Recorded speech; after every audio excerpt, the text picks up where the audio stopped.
తాకట్లో ఉన్న మీ బంగారాన్ని విడిపించి ఆ రోజు ఆన్లైన్ రేటుకి కొంటాం. Sharma gold company. నమస్తే రమగారు. నమస్తే జయ. రమగారు, నరసింహస్వామి చరిత్ర మనం అప్పుడప్పుడు సందర్భానుసారంగా మాట్లాడుకున్నాం, కానీ పూర్తిగా ఒక కథ రూపంలో ఎప్పుడు చెప్పుకోలేదు. ఒకసారి చెప్పుకుందామండి. దశావతారాల్లో నరసింహస్వామి పరమాద్భుతమైన స్వరూపం, ఉగ్ర రూపం. శీఘ్రంగా సులభ సాధ్యుడుగా కూడా కనపడతాడు జయ. అవునా రమగారు? అప్పుడు శీఘ్రంగా సులభంగా రాలా, ఇప్పుడు వస్తాడు. ఓహో, ఈ కాలానికి వస్తాడంటారా? ఇప్పుడు వస్తాడు. ఇప్పుడు ప్రమాదాల్లో ఆయన చాలా సహాయకారిగా ఉంటాడు, చాలా తోడుగా ఉంటాడు స్వామి. ఎంత హాయిగా, ఎంత ప్రసన్నంగా ఉంటాడో. నరసింహ చరిత్ర చెప్పాలంటే ముందు దశావతారాలు చెప్పుకోవాలి కదా. మత్స్య కూర్మ వరాహ అవతారాల తర్వాత ఈ మృగపతి అవతారాన్ని ఎత్తాడు ఈయన.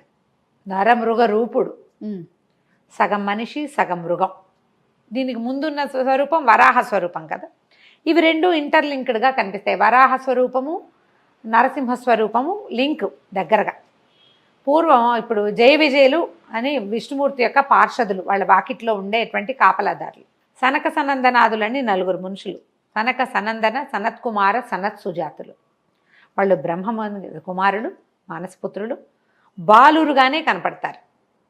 మాకు జ్ఞానమే, వాళ్ళని సృష్టి చేయమంటే మేమేం చెయ్యం, మాకు జ్ఞానమే కావాలన్నారు వాళ్ళు. తర్వాత సృష్టి బ్రహ్మ చేసుకున్నాడు. ఈ బాలురుగా ఉన్న వాళ్ళు ఒకసారి వచ్చి విష్ణుమూర్తిని చూడబోయారు. స్వామివారు ఏకాంతంలో ఉన్నారు కాబట్టి ప్రవేశం కుదరదన్నారు ద్వారపాలకులు. వీళ్ళ కోపం వచ్చింది, మాకు అడ్డేమిటి అని చెప్పి విష్ణు సేవ మీ ఎందు ఉన్నదని ఇలాంటి అహంకరించారు కాబట్టి స్వామి సేవకి దూరం అయిపోండి అని శపించారు. తర్వాత విష్ణువు లేచి వచ్చి వాళ్ళని బలకరించి ఈ సేవా భాగ్యం లభించదని దుఃఖంతో కుమిలిపోతున్న జయ విజయులకి ఈ శాపానికి ఒక చిన్న సడలింపు చేశాడు. భక్తులుగా 10 జన్మలు ఎత్తుతారా, శత్రువులుగా 3 జన్మలు ఎత్తుతారా? నాకు భగవంతుని భక్తులుగా 10 లేదా 100 జన్మలని కూడా ఒక పాఠభేదం కనపడుతుంది. భగవంతుని భక్తులే, స్వామి మీద ప్రీతి ఉన్న వాళ్ళే కొన్ని జన్మలు ఎత్తాలి అలాగా. లేదా శత్రువులుగా స్వామిని ద్వేషిస్తూ ప్రభుద్వేషంతో 3 జన్మలు ఎత్తుతారా అంటే 3 జన్మల్లో తిరిగి వచ్చేయచ్చని జయ విజయులు ఇది కోరుకున్నారు. వాళ్ళు 3 సార్లు పుట్టారు. 3 సార్లు విష్ణుద్వేషులు ఎప్పుడూ దైత్యులే, రాక్షసులు. దేవతలు విష్ణువు యొక్క అన్నదమ్ములు, ఆయనతో పాటు ఉండేవాళ్ళు. విష్ణుద్వేషులుగా పుట్టాలంటే రాక్షస జన్మ అయితే ఆయన చేతిలో మరణం సంభవించే అవకాశం కూడా లభిస్తుంది. ఎందుకంటే హరి రాక్షసాంతకుడు కాబట్టి. అప్పుడు వీళ్ళు ఎలా కోరుకున్నారు? 3 జన్మలకి కోరుకున్నారు. మొట్టమొదటి జన్మ వాళ్ళు హిరణ్యాక్ష హిరణ్యకశపులుగా జన్మించారు. మళ్ళీ ఎవరికో పుటల, ఈ విష్ణువుకి దేవతల తండ్రి అయిన కశ్యప ప్రజాపతికి జన్మించారు వాళ్ళ పరంపరలోనే. హిరణ్యాక్షుడు, హిరణ్యకశపుడు వీళ్ళు బ్రహ్మదేవ కోసం విపరీతంగా తపస్సు చేసి వేరువేరు వరాలు పొందారు. పొంది విపరీతమైన వరగర్వంతో ముందు హిరణ్యాక్షుడు అతను ఏం చేశాడు? భూదేవిని ముంచేశాడు, సముద్రంలోకి పట్టుకెళ్ళి పడేసేసాడు. ఆమె నన్ను ఉద్ధరించండి ప్రభు అని కేకలు పెడితే ఈ నీటిలోకి వెళ్ళగలిగే జంతు స్వరూపాన్ని ఎత్తి విష్ణువు హిరణ్యాక్షుడిని సంహరించి భూమాతని భూదేవిని పైకి తీసుకొచ్చాడు. అదే ఆదివరాహ స్వరూపం. ఆ ఆదివరాహ స్వరూపాన్ని ఆశ్రయిస్తే భూ సంబంధమైన సమస్యలు తొలుగుతాయని చెప్తారు వరాహస్వామి. తర్వాత ఎప్పుడైతే హిరణ్యాక్షుడు చనిపోయాడో ఈ హిరణ్యాక్షుడిని చంపినటువంటి హరి మీద పగ తీర్చుకోవడం కోసం హిరణ్యకశిపుడు ఇంకా తపస్సు చేశాడు, ఎంతో తపస్సు బ్రహ్మ కోసం. అప్పుడు విపరీత వరాలు పొందాడు. అతను అడిగిన వరాలు ఏమిటి? నా మరణం మనిషి చేత కానీ జంతువు చేత కానీ కాకూడదు. దేవగంధర్వ కిన్నర కింపురుషాదులు ఎవరూ నన్ను చంపకూడదు. ఇంతా బయట కాదు, ఆయుధంతో కాదు, చేతులతోటి కాదు, పగలు రాత్రి కాదు, భూమి ఆకాశాలు కాదు, అలాంటి మరణం కావాలి. ఎందుకంటే వీళ్ళు మరణం లేకుండా వరం ఇవ్వమని కోరుకున్నారు.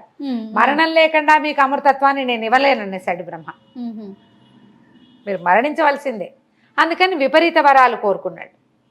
అయితే ఆయన ఈ తపస్సు చేసే క్రమంలో ఏం చేశాడు? తన భార్య గర్భవతి అయిన లీలావతిని వదిలిపెట్టి వెళ్ళాడు. అయితే ఇతను తపస్సు చేస్తున్నాడు అని చెప్పి దేవేంద్రుడు ఏం చేశాడు? ఆ లీలావతిని తన వెంట తీసుకుపోవడానికి ప్రయత్నం చేశాడు. నారద మహర్షి అడ్డుపడి ఈవ గర్భస్థుడైన శిశువు హరిప్రీతితోటి జన్మిస్తాడు. అతను మహాహరి భక్తుడు. అతనిని మనం కాపాడాలి, నువ్వు వెళ్ళిపో, ఈమెను నా దగ్గర అట్టి పెట్టుకుంటానని చెప్పి తన ఆశ్రమానికి తీసుకెళ్ళిపోయాడు. నారద మహర్షి ఆశ్రమానికి తీసుకెళ్ళి ఆయన ఆమె పడుకున్నా కూడా నిత్యము నారదుడు నారాయణ నామస్మరణ చేస్తాడు. అంతే కదా. హరిబోధ చేశాడు పిల్లవాడికి, ఆ గర్భస్థ శిశువుకి. ఇక అబ్బాయి అలా అందులో మునిగిపోయాడు, లోపల ఉన్న శిశువు. అయితే ఈ గర్భస్థ శిశువు అంటే 9 నెలలో 10 నెలలోనే కదండి అంటే, అప్పట్లో గర్భాలు ఇంత సింపుల్ కాదు, సంవత్సరాలు మోసేవారట. ఆ గర్భంలో ఉన్నంత కాలము అదే విన్నాడు అబ్బాయి. హరి గురించే విన్నాడు. లోకపాలకుడు హరి, లోక రక్షకుడు హరి, సర్వోన్నత దైవం హరే, ఇందుగలడు అందులేడని సందేహము వలదు, చక్రి సర్వోపగతుడు. అది ఆ భావాల్లో పిల్లవాడు ఉన్నాడు లోపల. తర్వాత ఏమైంది, పుత్రోదయం అయింది. పుత్రోదయం అయ్యాక కూడా ఆ పుట్టిన శిశువు కూడా ఈయన అలాంటి బోధే చేశాడు. తర్వాత కాలంలో హిరణ్యకశిపుడికి తపస్సు పూర్తయింది, వరం లభించింది. ఆయన దేవతల మీద దండెత్తాడు. తన భార్యను తీసుకెళ్ళడానికి ప్రయత్నం చేసినందుకు మొత్తం అణిచేశాడు, ముల్లోకాలు జయించేశాడు, ముల్లోకాధిపతి అయిపోయాడు. ఎక్కడా మరణం లేని వాడికి భయం ఏముంది, తెంపరితనం వచ్చేస్తుంది కదా. అక్కడి నుంచి భార్యని కుమారుడిని తీసుకుపోయాడు. ప్రహ్లాదుడిని పేరు పెట్టారు, ఆహ్లాదాన్ని కలిగిస్తాడని ప్రహ్లాదుడని పెట్టారు పేరు. ఇంకా సంతానం కలిగింది, ముందు సంతానం ఉంది, తర్వాత కలిగింది. ఒక్క పిల్లవాడే కాదు, వాళ్ళకి ఇంకా ఉన్నారు పిల్లలు. పిల్లాడు కొంచెం మందుడుగా ఉండేవాడు, యాక్టివ్ కాదు. ప్రహ్లాదుడు యాక్టివ్ వాడు కాదు, కూర్చుని హరినామస్మరణ చేసుకుంటూ ఉండేవాడు. పుట్టుకతోటే వైరాగ్య భావాలు ఉన్నవాడు.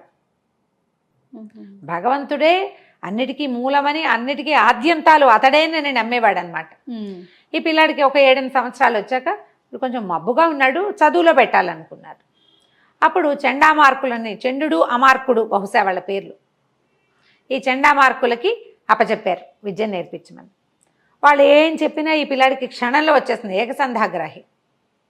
కానీ హిరణ్యకశిపాయ నమః అని తండ్రిని పూజించాలని, తండ్రి సర్వోత్కృష్టుడని అంటే ఒప్పుకునేవాడు కాదు. ఈ దేహాలు పోయేవేవి, ఎప్పుడూ నిత్యుడుగా ఉండే భగవంతుని చూడాలి కానీ అనిత్యమైన మనల్ని ఎట్లా పూజిస్తాం, మనుషుల్ని పూజించకూడదు.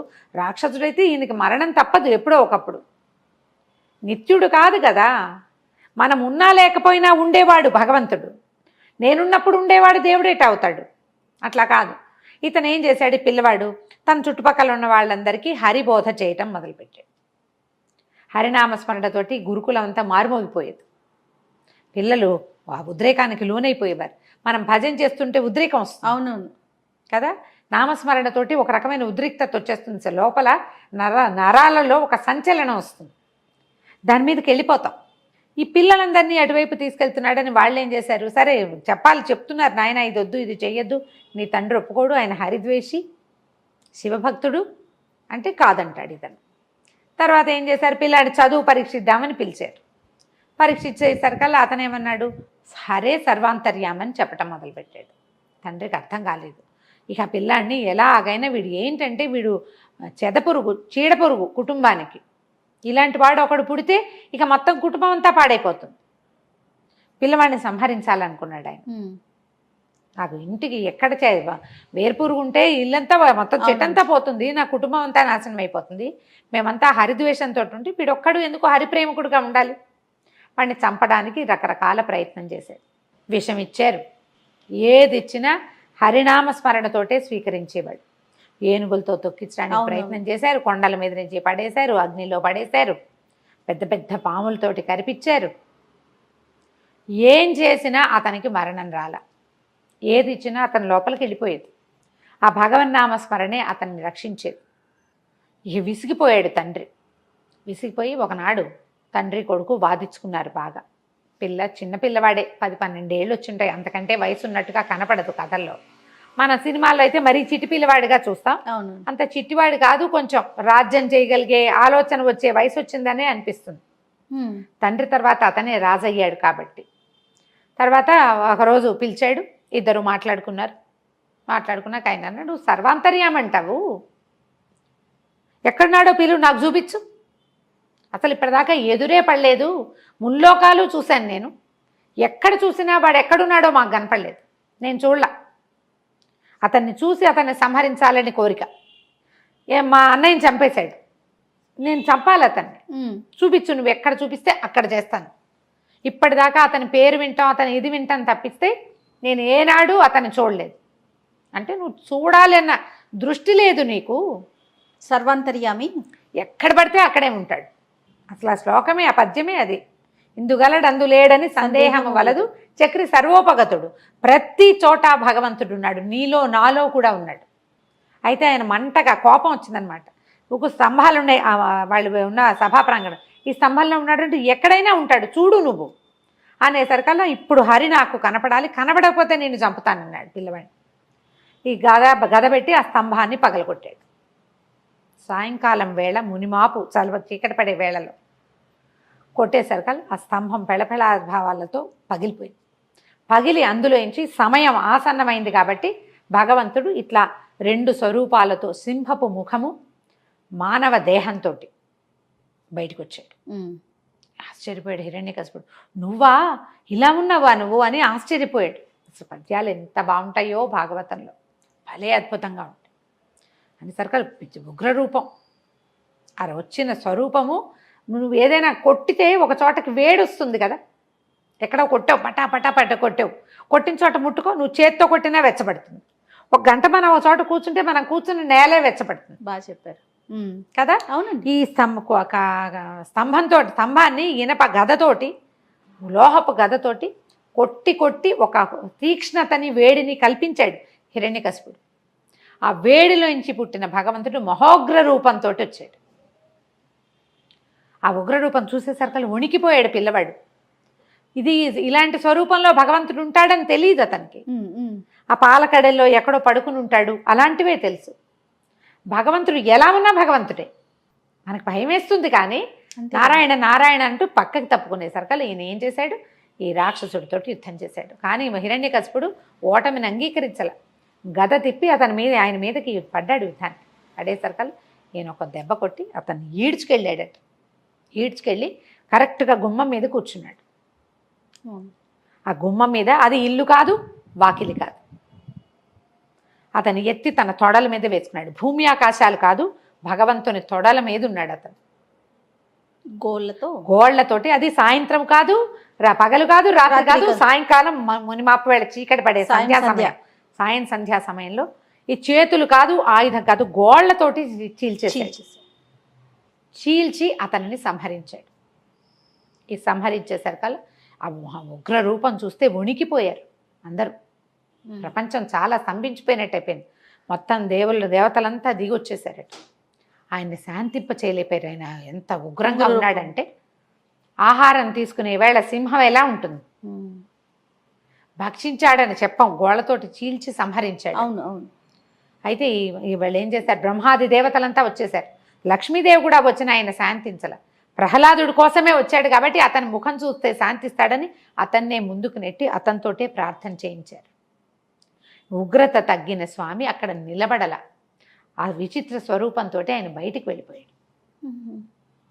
ఎప్పటికో శాంతించాడని చెప్తారు. అలా వెళ్ళిన ఆయన సింహం ఎందులోకి వెళ్తుంది, అడవుల్లోకి, కొండల మీదకి వెళ్ళిపోతుంది. అట్లా మొత్తం ఆయన సంచరించిన భూభాగాలన్నిట్లలోనూ ఒక్కొక్క దేవాలయం నిర్మించబడిందని చెప్తారు. అట్లా ఆయన సంచరించిన ప్రాంతం బయటికి వెళ్ళిపోయి సంచరించాడు. ఎక్కడెక్కడ ఆయన ఆగాడో వెళ్ళిపోయాడు. ఎక్కడ ఆగాడో అక్కడ ఒక ప్రత్యేకమైన దేవాలయం, ప్రత్యేకమైన కథ వచ్చింది. సింహాచలం కాదు, మనకి అహోబిలం. ఆ అహోబిలంలో ఆయన అసలు అదే జరిగిందే అహోబిలంలో ఉంటారు. అహోబిలం మనం కొండ మీదకి పైకి వెళ్తుంటే ఒక పెద్ద ఇది కనపడుతుంది, సభాభవనం అంతా పగిలిపోయి ముక్కలుగా. అసలు అదే హిరణ్యకశిపుడి భవనం అని చెప్తారు. ఎంత పెద్ద పెద్ద కట్టడాలుగా కనిపిస్తుంది. పైన ఉక్కు స్తంభం అనే ఒక స్తంభం ఉంది, ఉగ్ర స్తంభం. ఆ స్తంభం నుంచే స్వామి ఆవిర్భవించాడని కూడా చెప్పబడుతుంది. అహోబిలంలోనే ఈ కథ జరిగిందంటారు. ఆయన ఎన్నో ప్రాంతాల్లో, అటవీ ప్రాంతాల్లో సంచరిస్తే ఆ సంచరించిన చోటల్లా ఒక్కొక్క దేవాలయం చొప్పున చాలా ఉన్నాయి. పెంచెలకోన అలా బోల్డన్ని దేవాలయాలు ఉన్నాయి. ఒకసారి నరసింహ క్షేత్రాలన్నీ లైన్గా చెప్పుకుందాం. తప్పకుండా అండి. అక్కడి నుంచి ఏమైంది, లక్ష్మీదేవి శాంతించలేదు, ఆయన ఉగ్ర రూపంతో తిరుగుతున్నాడు. ఆయన్ని శాంతింపజేయాలి, మళ్ళీ వైకుంఠ ప్రవేశం చేయించాలి. అప్పుడు లక్ష్మీదేవిలో ఉన్నటువంటి సాత్విక కళని, ఆమెలో ఒక రాజసిక కళ కూడా ఉంది, కోపం, ఆమె తొందరగా కోపం వస్తుంది ఆవిడికి కదా, కదిలి వెళ్ళిపోతుంది. ఆమెలో సాత్విక కళ ఉంది. ఆ సాత్విక కళని చెంచులక్ష్మి రూపంలో జన్మింపజేశారని, ఒక చిన్న బాలిక రూపంలో ఆ సాత్విక కళకి ఆకర్షితుడై ఆయనలో ఉన్న ఉగ్రం తగ్గిపోయిందని చెప్తారు. చెంచులక్ష్మిని వివాహం చేసుకుని ఆయన శాంతపడిపోయాడు. తర్వాత ఆ లక్ష్మీ కళ, ఆ సాత్విక కళ ఆయనలోకి ఐక్యమైపోయాక ఆయన మామూలుగా విష్ణు స్వరూపంతో పైకి మన వైకుంఠానికి వెళ్ళిపోయాడని చెప్తారు. ఎలా వైకుంఠానికి వెళ్ళాడు అనేది ప్రత్యేక కథనంగా చెప్పబడదు. ఇలాగ విష్ణు పురాణం చూస్తే కనుక ఈసారి మళ్ళీ చెప్తాను ఇంకొకసారి వివరంగా. ఈ ప్రహ్లాదుడి కోసమే ఇలాంటి స్వరూపాన్ని చూపించాడు ప్రపంచానికి. అది ఇప్పుడు ఈ మన ఏమంటారు దీన్ని, పరిణామ క్రమంలో చేపగా, కూర్మంగా, వరాహంగా, తర్వాత సగం మానవ దేహం, సగం దీంతో మృగదేహంతో, మృగముఖంతో జన్మించి ఆ తర్వాత వామనుడిగా జన్మించి పూర్తి స్థాయి మనిషి బాల రూపంలో, అదే వామన రూపంలో, ఇట్లా పరిణామక్రమం కూడా ఇక్కడ చూపించబడింది అని చెప్తారు. ఈ ప్రత్యేకమైన ఈ స్వరూపాన్ని అర్చించిన, ఆరాధించిన అపరిమితమైన ఐశ్వర్యం లభిస్తుందని, చాలా ధైర్యం వస్తుందని, రణోద్రేకంలో ఉన్నవాళ్ళు, ఎక్కడైనా యుద్ధానికి వెళ్ళాలని భావించేవాళ్ళు, పోట్లాటకి దిగేవాళ్ళు నరసింహస్వామిని తలుచుకుని ఆయన్ని ప్రార్థించి వెళ్తే విజయం లభిస్తుందని చెప్తారు. కరావలంబ స్తోత్రం లాంటివి చేసుకుంటే స్వామి తన చెయ్యి అందిస్తాడు మనకి. ఇప్పుడు ఇది ఊరికే అతన్ని చంపటమే కాదు, ప్రపంచానికి ఎలా చూపించాడు, మనం సంసారంలో పడి కొట్టుకుపోతూ ఉంటాం. హిరణ్యకశిపుని ఉద్ధరించాడు, సంహరించటం కాదు కదా అది. అవును అవును, ఒట్టి సంహార క్రియ కాదు జరిగింది, ఉద్ధరణ క్రియ జరిగింది. మనని కూడా భగవంతుడు ఈ సంసారంలో నుంచి ఉద్ధరిస్తాడు ఈ స్వరూపంలో ఉన్న ఆయన. అలాంటి ఈ స్వరూపాన్ని నిత్యం తలుచుకోవచ్చు. బోళ్ళని దేవాలయాలునే, కుదిరితే ఏదో ఒక దేవాలయంలో దర్శనం చేసుకోవచ్చు. ఆ కథ తలుచుకుంటే ఎంత రోమాంచంగా ఉంటుంది, అద్భుతమైన కథ కదా. మళ్ళీ ఇంకొకసారి మనం దేవాలయాలను గురించి చెప్పుకోవచ్చు. అందులోనూ మీ నోటి వెంట వింటుంటే రమ్మగారు మహాద్భుతం అండి. నమస్తే.